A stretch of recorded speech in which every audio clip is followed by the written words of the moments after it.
হে জুলেখা, তুমি মনে করেছো তোমার রূপের দিকে তাকায় আছি? না না, আমি আমার আল্লাহর কুদরতের দিকে তাকায় আছি। আমার আল্লাহ কিভাবে এই বয়স্ক এক মহিলাকে মুহূর্তের মধ্যে 16 বছরের একটা রমণী কে কিভাবে করে দিল, আমি সে আল্লাহর কুদরতই দেখতেছি তাকায় তাকায়। সুবহানাল্লাহ, সুবহানাল্লাহ। আপনি আপনার যে সন্তানকে কোলে নেন, চুমু খান, আদর করেন, একবারও কি চিন্তা করেছেন আমার এই সন্তানটা কে দিল? একবারও কি চিন্তা করেছেন আমার এই সন্তানটার মালিক কে? সন্তানের মালিক কে? আমি সন্তানের মালিক কি? আমি কি আমি নিজের মালিক? বলেন, আমি তো আমার নিজেরও মালিক না। রব্বুল আলামিন শুধুমাত্র ব্যবহার করার জন্য একটা বডি দান করেছেন। বান্দা, দেখে তুই কোন কাজে লাগাও তোর বডিটা। বান্দা চাইলে মুহূর্তের মধ্যে প্যারালাইজড করে দিতে পারেন না? প্যারালাইজড করে দিতে পারেন, অসুস্থ করে দিতে পারেন রব্বুল আলামিন। ছোট্ট একটা ঘটনা বলি। বরিশাল মেডিকেল কলেজের সামনে এক রিক্সাওয়ালা, রিক্সার আমরা অনেক সময় একটু মজা করার জন্য প্যান্ডেলের উপরে পাও রেখে, যেটা হাত দিয়ে পাও রেখে একটু মজা করে না, পাও রেখে মজা করতেছে। এক তাবলিগে আমি বরিশাল মেডিকেল কলেজের একজন টিচার, উনি ডাক্তার, বড় উঁচু মাপের ডাক্তার। উনি বিকেল বেলা দাওয়াতে বেরিয়েছে, রিক্সাওয়ালাকে দাওয়াত দিতেছে, বলতেছে ভাই আমাদের মসজিদে জামাত আসছে, আপনি যদি একটু সময় দিতে পারতেন, আপনার মূল্যবান সময় থেকে অল্প সময় দিতে পারতেন। ধমক দিয়ে বলছে, মেয়ে আপনার কোনো কাম তো নাই? জানেন এই পায়ের উপরে 5টা লোকের জীবন চলে। পায়ের উপরে এরকম থাপ্পড় দিয়ে বলতেছে কি, এই পায়ের উপরে 5টা লোকের জীবন চলে, মিয়া আপনার তো কোনো কাম নাই, জন্য দাওয়াত দিতে বেরিয়েছেন। তাবলীগের একটা নিজাম হলো কোন ব্যক্তির সাথে তর্কে না জড়ানো। হিন্দুর ছেলে আর মুসলমানের ছেলে বাজি ধরছে। বাজিটা কি? হিন্দুর ছেলে আর মুসলমানের ছেলে দুজন প্রথম তর্ক শুরু হয়েছে। মুসলমানের ছেলে বলে আমার আল্লাহর শক্তি বেশি, হিন্দুর ছেলে বলে আমার ভগবানের শক্তি বেশি। দুইজনই ম্যাচে উঠ না, বয়স একটু কম। মুসলমানের ছেলে আল্লাহকে চেনে, হিন্দুর ছেলে ভগবানকে চেনে। দুইজনের তর্ক লাগাই দিয়েছে। একজন বলে আল্লাহ তাআলার শক্তি বেশি, আরেকজন বলে ভগবানের শক্তি বেশি। দুইজনে তাহলে একটা সুরাহা কি হতে পারে? বলতেছে ঠিক আছে, একটা নির্দিষ্ট উঁচু স্থানে আমরা দুইজনই উঠবো। উঁচু স্থান থেকে তুমি তোমার ভগবানের নাম নিয়ে লাভ দিবা। যদি তোমার ক্ষতি না হয় তাহলে বুঝবো ভগবানের শক্তি বেশি। আর আমিও লাভ দেবো, আমারও যদি কোনো ক্ষতি না হয় তাহলে বুঝবো আমার আল্লাহরও শক্তি বেশি। আমরা তো জাতে মাতাল তালে ঠিক বলি না? আমি শুনে একটা কথা, গ্রাম্য বাংলায় জাতে মাতাল তালে ঠিক, আরেকজনকে ঠকানোর জন্য প্রস্তুত, ঠিক না?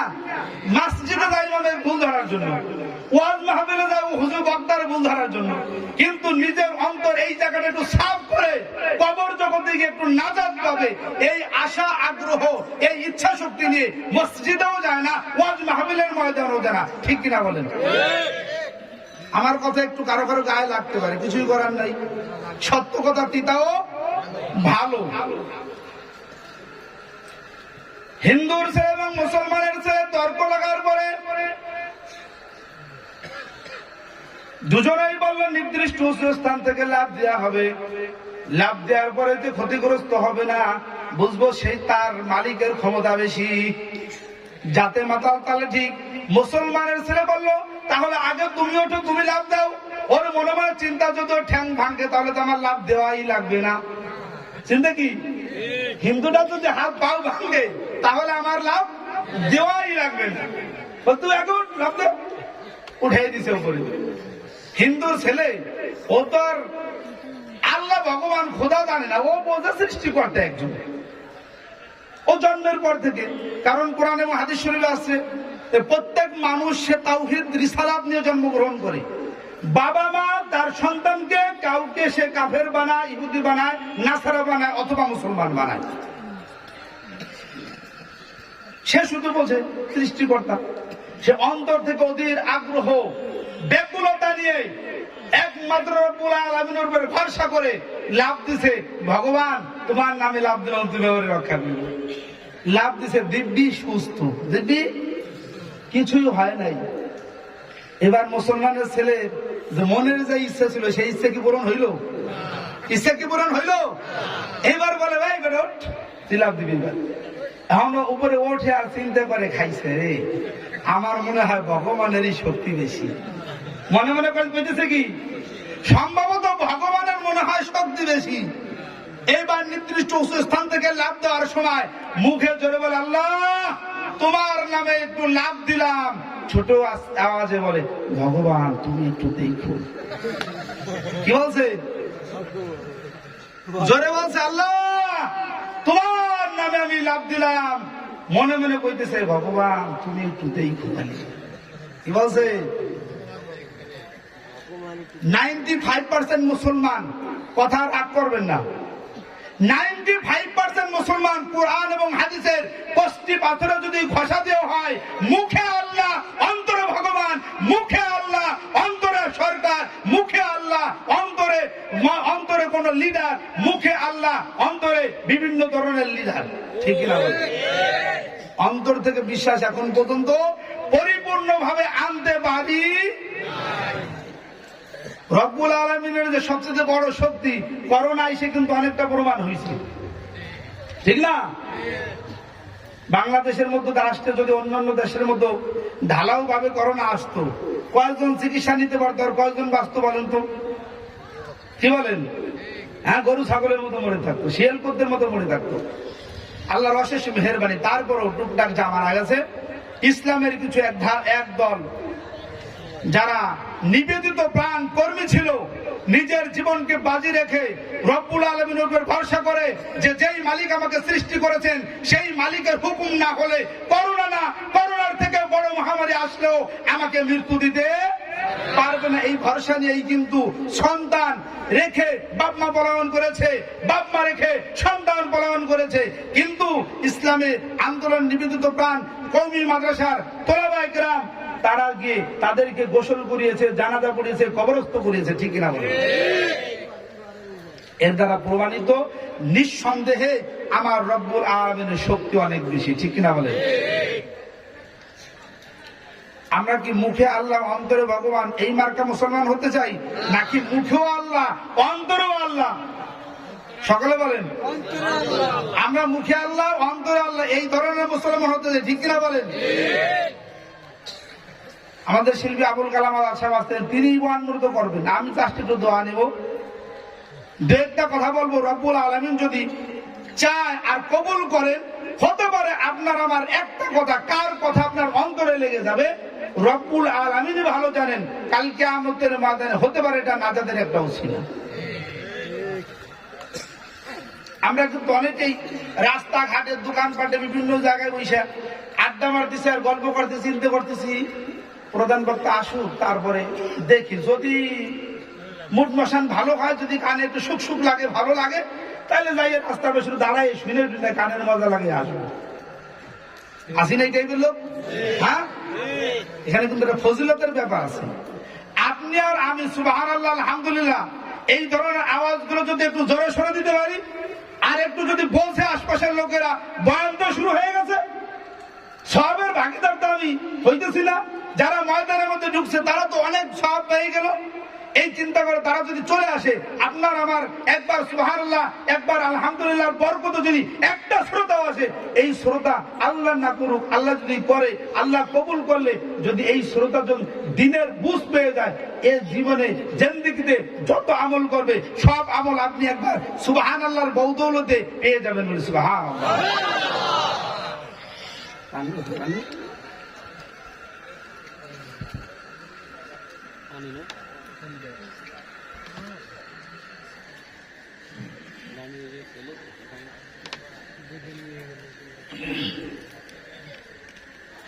আল্লাহ নবী হযরত সুলাইমান আলাইহিস সালাতু ওয়াস সালামের নামটা আমরা শুনেছি, বলেন তো কে? আপনার আমার মতো সাধারণ মানুষ, ঠিক না? কি বলেন? আমাদের বর্তমান সমাজে কিন্তু এক ধরনের লোকেরা বলে আল্লাহ বুড়ে হয়ে গেছে। আল্লাহ কি বুড়ে গেছে? ওই 1400 বছর আগের কোরআন শরীফ হাম চলে না, আর আল্লাহ বুড়ে হয়ে গেছে, বুঝ শক্তি একটু কমে গেছে, এই জন্য এই দেশ দোষ ঠিক মতো চালাইতেও পারে না। সকলে নাউজুবিল্লাহ। এক শ্রেণীর লোকের মধ্যে এই ধরনের চিন্তা, বদ চিন্তা আছে। যদি সেই চিন্তাই না থাকে, আল্লাহ রাসূল সাল্লাল্লাহু আলাইহি ওয়াসাল্লাম উলামায়ে কেরাম দেখতে পারেন, আছে না? এক শ্রেণীর লোক আছে না? উলামায়ে কেরাম ওটা ভালো লাগে না। মোল্লা মুলুকেরা কি কইবে? ওর চাইতে আজ আমি ভালো জানি, ওর চাইতে আজ আমি ভালো জানি, ওর থেকে তোমার থেকে আজ আরো বেশি ভালো জানতো ইবলিস। জানতো কিনা বলেন? বলে তুমি তো দণ্ড করা জানো, এর থেকে ভালো ইবলিস শয়তানও জানতো। কিন্তু ইবলিস শয়তান জান্নাতে না জাহান্নামে বলেন? হ্যাঁ, ইবলিস শয়তান মনে হয় জান্নাতে যাবে। হ্যাঁ, আজকে আমরা যারা চাটকি চালামি মারি আর উলামায়ে কেরামের বদনাম করি আর আল্লাহ রাসূল সাল্লাল্লাহু আলাইহি ওয়াসাল্লামকে বদনাম করি, কটূক্তি করি, মনে হয় তারাও জান্নাতে আগে যাবে। কি বলেন? জান্নাতে ঘেরা। মুফতি আলু শাহ সাহেব রহমাতুল্লাহ একটা কথা বলতেন, কত তো জান্নাতে যাবি না, তোর কি জান্নাত তো পাবি না, তোর জান্নাতে যাইতো জাহান্নামে যাইতো ভোগ আছে। আল্লাহ পাক রব্বুল আলামিন আমাদের সকলকে কবুল করে বলি আমিন। আল্লাহর নবী হযরত সুলাইমান আলাইহিস সালাতু ওয়াস সালাম তাম দুনিয়ার রাজত্ব করেছিল 4 জন বাদশা, 2 জন ছিল মুসলমান, 2 জন ছিল কাফের। মুসলমান 2 জন, একজন হচ্ছে বাদশা যুলকারনাইন, আমরা তাকে শাহ সিকান্দার বলে জেনে থাকি। আরেকজন বাদশা ছিল বাদশা সুলাইমান আলাইহিস সালাতু ওয়াস সালাম। 2 জন ছিল কাফের, একজন ছিল বাদশা নমরুদ, আরেকজন ছিল বাদশা বখতিয়ার। রব্বুল আলামিন এই 4 জন ব্যক্তিকে তাম দুনিয়ার রাজত্ব কেন দান করলেন একটু চিন্তা করার বিষয়। দুনিয়াতে দেখবেন খেলার মাঠে 2 দল খেলে, এক দল ব্রাজিল, আরেক দল আর্জেন্টিনা।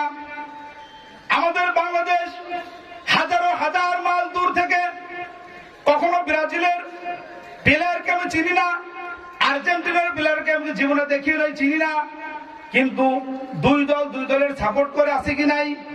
কি বলে আছে কি নাই? আছে। দেখবেন কোথায় খেলা হয়, এখানে আত্মচিৎকার করে, তালি মারে, তালি বাজায় কি বাজায় না? কি বলেন? বাজায়। রব্বুল আলামিন দেখে যে কে কোন দলে খেলতে পারে। আল্লাহ নবী সুলাইমান আলাইহিস সালাতু ওয়াস সালামকে তাম দুনিয়ার রাজত্ব দিয়ে একটু ক্ষমতা দিয়ে দেখলেন দেশে তার ক্ষমতাটা যথাযথ কাজে লাগায় না বেকাজে লাগায়। নমরুদকে তাম দুনিয়ার রাজত্ব দান করে দেখলো যথাযথ ক্ষমতা কাজে লাগায় না বেকাজে লাগায়। কি বলেন? রব্বুল আলামিন দেখছে বর্তমান আমাদেরকে ক্ষমতায় বসাইয়া রব্বুল আলামিন একটু দেখে যে কে কোন দলে। দেখে কি দেখে না? কি বলেন? দেখে কি দেখে না? হ্যাঁ, বিভিন্ন সময় বিভিন্ন জট লাগে আমাদের দেশে, লাগে কিনা? হ্যাঁ, নবীর বিরুদ্ধে অপমান সইবে না আর মুসলমান। কি বলে? বলে না? একদল বলে আমরা সবাই রাসূল সেনা, ভয় করি না বুলেট বোমা। আরেকদল বলে আমরা সবাই অমকরা সেনা, ভয় করি না বুলেট বোমা। আল্লাহ কয় আয় কবরে, আয় কবরে। যে যে দলের স্লোগান দিবি কিয়ামতের ময়দানে ওই দল নিয়েই কিয়ামতের ময়দানে উঠবি। বুঝতে শুনে স্লোগান দিস। অমুক ভাইয়ের চরিত্র ফুলের মতো পবিত্র, একটা কথা কয় না, নামাজ পড়ে না, একত্র, এ কথা বলে? কি বলেন? বলে? এ কথা কিন্তু কয় না। সমস্ত প্রশংসার মালিককে বলেন। সেই মালিকের প্রশংসা যদি একজন লিডারের প্রশংসা আমরা যেইভাবে করে থাকি, যদি আমার মহান রবের ওইভাবে প্রশংসা করতে পারতাম, রব্বুল আলামিন আপনাকে আমাকে আল্লাহর ওলি বানিয়ে দিতেন। ঠিক কিনা বলেন?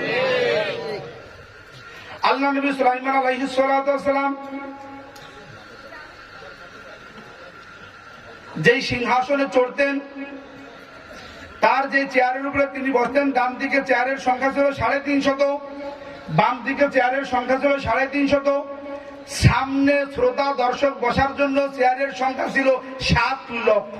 কত? কত? 7 লক্ষ। এই যে ছিল তার সিংহাসনের তখ্ত সুলাইমান, আমরা শুনছি না? তখ্ত সুলাইমানের উপরে এই চেয়ারগুলো বসানো ছিল। প্রত্যেকটা চেয়ারের পায়ার সাথে 4 ইঞ্চি পরিমাণ স্বর্ণ এবং রৌপ্যর পাত দ্বারা মোড়ানো ছিল। বলে সুবহানাল্লাহ। এবার একটু বলতে পারেন এই সিংহাসনটার দাম কত ছিল? বলা যাবে? হিসেব করে বলা যাবে? অনেক দামি ছিল। রব্বুল আলামিনের ইচ্ছায় আল্লাহ নবী সুলাইমান আলাইহিস সালাম বৈশা খালি অন্তরে কল্পনা করত যে আমার অমুক জায়গা যেতে ইচ্ছে করে, করে দিকে চলতো, বলেছে ভাই ইঞ্জিন ছাড়া রেলগাড়ি, ইঞ্জিন ছাড়া বিমান রব্বুল আলামিন শুধু ইচ্ছা শক্তির উপরে ক্ষমতা দিয়েছিল।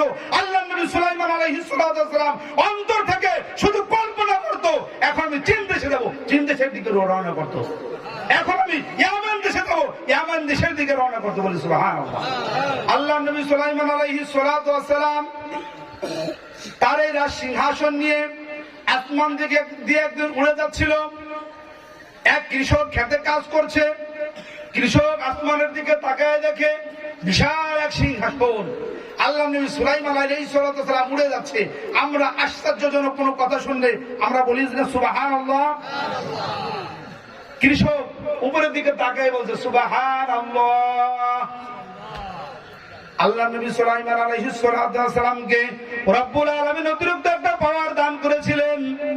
গর্তের পিপিলিকা যদি কিছু বলতো, এটাও রব্বুল আলামিন, একটা পিপিলিকা হাঁটার শব্দটা ওই সুলাইমান নবী যখন আসমান দিয়ে উড়ে যেত, এই পিপিলিকার কথাটা পর্যন্ত আল্লাহ পাক রব্বুল আলামিন সুলাইমান নবীর কান পর্যন্ত পৌঁছায় দিতেন, বলি সুবহানাল্লাহ। কৃষক যখন সুবহানাল্লাহ বলছে, আল্লাহ নবী সুলাইমান আলাইহিস সালাম স্পষ্ট ভাবে শুনছেন। শোনার সাথে সাথে ইঞ্জিন ছাড়া বিমান ল্যান্ড করেছে। আল্লাহ নবী সুলাইমান আলাইহিস সালাম কৃষকের কাছে যেয়ে বলতেছে, ভাই কৃষক, তুমি একটু আগে ছোট্ট একটা শব্দ বলেছিলে, জানো কি? সুলাইমান নবী যাওয়া দেখে সে কাইবে উঠছে, ভয় পেয়েছে, চিন্তা করে তামাম রাজত্বের যে বাদশা, সে আমার কাছে কি কারণে আসলো আল্লাহ জানে, আমি কি বলছি, কোন অপরাধ হয়েছে আল্লাহ জানে। বলছে হুজুর, যদি কোনো ভুল হয়ে থাকে আমার মাফ করে দিও। বাট আমি তো তোর ভুলের কথা বলে নাই, তুই কি বলছো সেটা বল। আল্লাহ নবী সাল্লাল্লাহু আলাইহি ওয়াসাল্লাম শুনছে, জানে, তারপরে জিজ্ঞেস করতেছে, হুজুর আপনার বিশাল তখ্তে সুলাইমান দেখে আমি আশ্চর্যান্বিত হয়ে আমি আল্লাহ পাক রব্বুল আলামিন একটা তাসবিহ পাঠ করেছি, সুবহানাল্লাহ পাঠ করেছি, সুবহানাল্লাহ। আল্লাহর নবী সুলাইমান আলাইহিস সালাম কৃষককে বলতেছে, ভাই কৃষক, তোমার কাছে কি আমার এই সিংহাসনটা অনেক দামি মনে হয়? কৃষক বলতেছে, হুজুর আপনার এই সিংহাসনের যেই কারুকাজ, এইটার তো দাম আমার কাছে অনেক বেশি মনে হয়।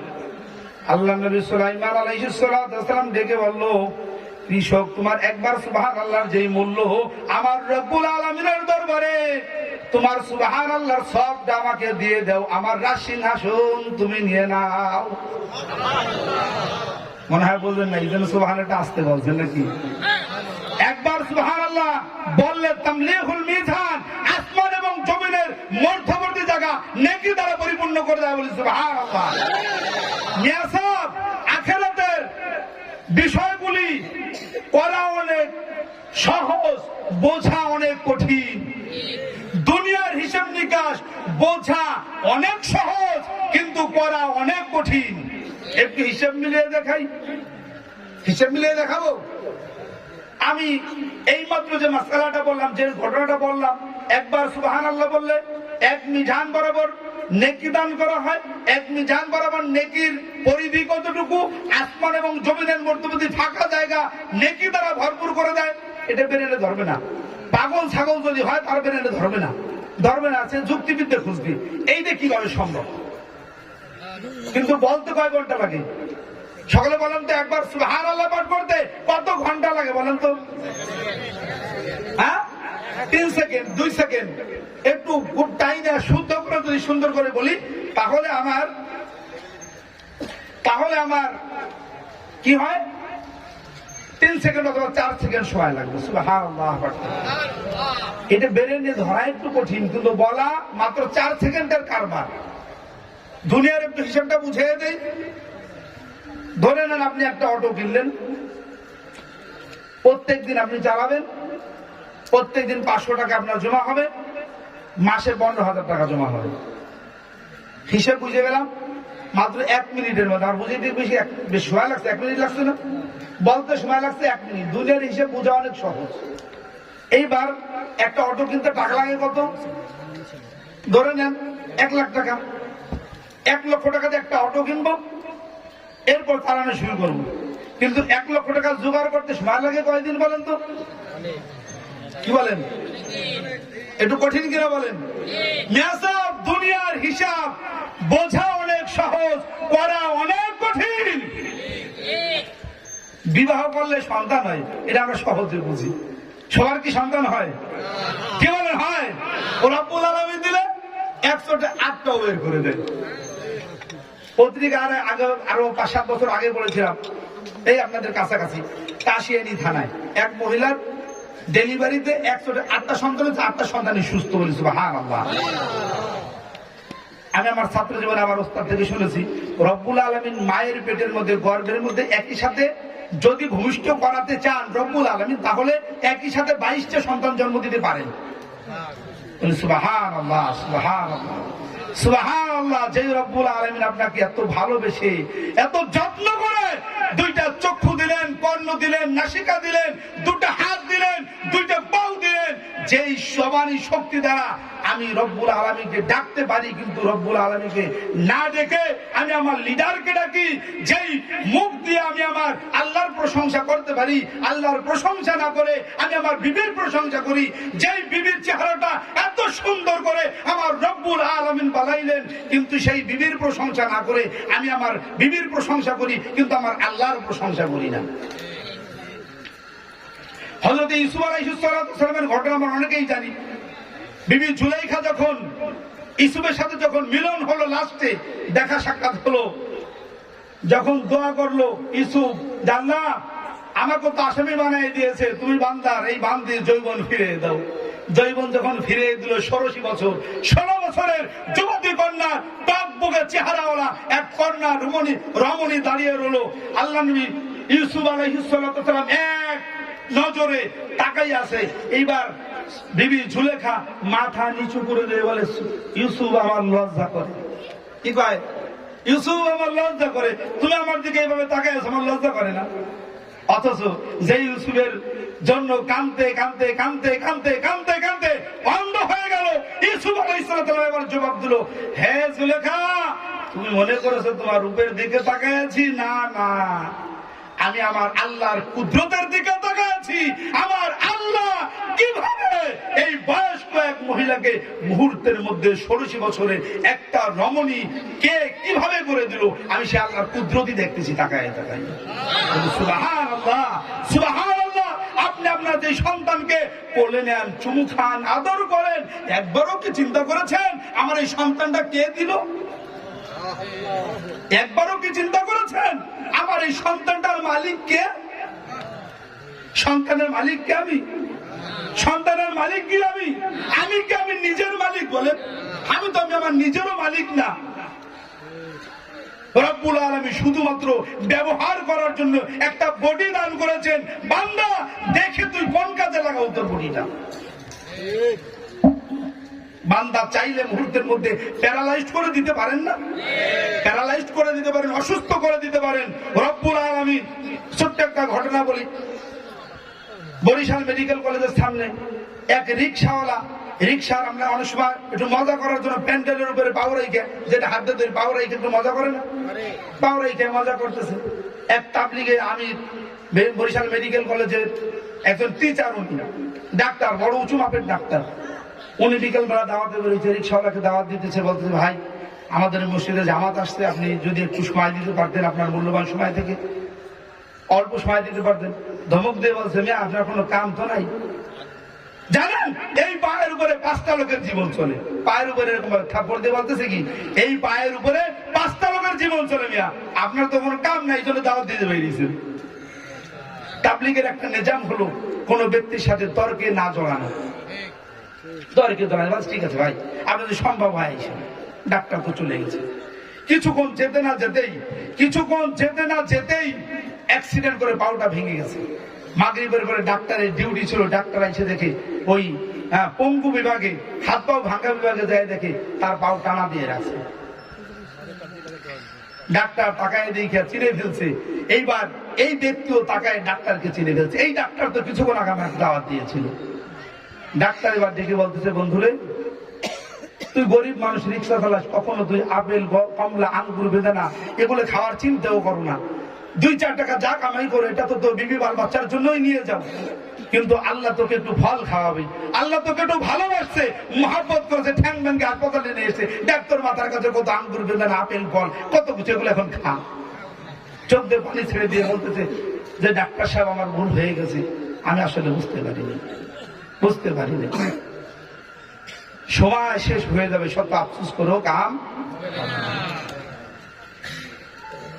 রব্বুল আলামিন বলেন, বান্দা আজরাইল যখন হাজির হবে, وأنفقوا مما رزقنا أن يأتي أحدكم الموت فيقول ربي لولا أخرتني إلى أجل قريب فأصدق وأكن من الصالحين। বান্দা যখন তোর সামনে মৃত্যু হাজির হবে, আজরাইল হাজির হবে, তখন শত সময় চাবি, শত আবদার করবি, তুই বলবি যে আমাকে আরেকটু সময় দাও, আমি দিনের কাজ করব, আরেকটু সময় দাও, আমার যত সম্পদ আছে দিনের রাস্তায় বিলীন করে দেব, আরেকটু সময় দাও, অর্থ সম্পদ সব অক্ষয় লেখে দিয়ে আসবো।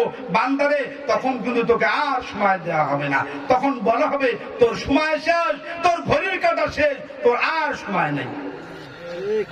তখন বুঝবো কিন্তু কাজ হবে না। এখন বুঝতেছি, এখনই যদি করতে পারি, এখনই যদি একটু সামাল জোগাড় করতে পারি, কালকে আমাদের ময়দানে নাজাতের ওসিলা হতে পারে কিনা বলেন। আল্লাহ পাক রব্বুল আলামিন আপনাকে আমাকে একমাত্র মহান রব, মহান মালিককে, যে আল্লাহর ওসিলায়, যে আল্লাহ আমাকে দুনিয়াতে পাঠাইলেন, যেই আল্লাহ আমাকে মোহাব্বত করে বানাইলেন, সেই আল্লাহকে খুশি করে, সেই আল্লাহর গুণকীর্তন করে, সেই আল্লাহর রেজামন্দি হাসিল করে, দুনিয়ার কোন লিডারের স্লোগান দিলে জান্নাত পাওয়া যাবে না মিয়া, আল্লাহর স্লোগান দিয়ে জান্নাত পাওয়া যাবে, গ্যারান্টি আছে। কি বলেন? এই জন্য আল্লাহর প্রশংসা করেন, যেই মালিকের প্রশংসা করে জান্নাত পর্যন্ত পৌঁছে দিবে মালিক, সেই মালিকের প্রশংসা করতে করতে আমাদের জন্য সারা জিন্দেগি চলে যায়, শেষ নিঃশ্বাস ত্যাগ করতে করতে যেন আল্লাহর প্রশংসা করতে করতে শেষ নিঃশ্বাসটা ত্যাগ হয়। রব্বুল আলামিন আপনাকে আমাকে সকলকে কথাগুলোর উপরে যথাযথ আমল করার তৌফিক দান করুন, সকলে বলি আমিন। আল্লাহ পাক রব্বুল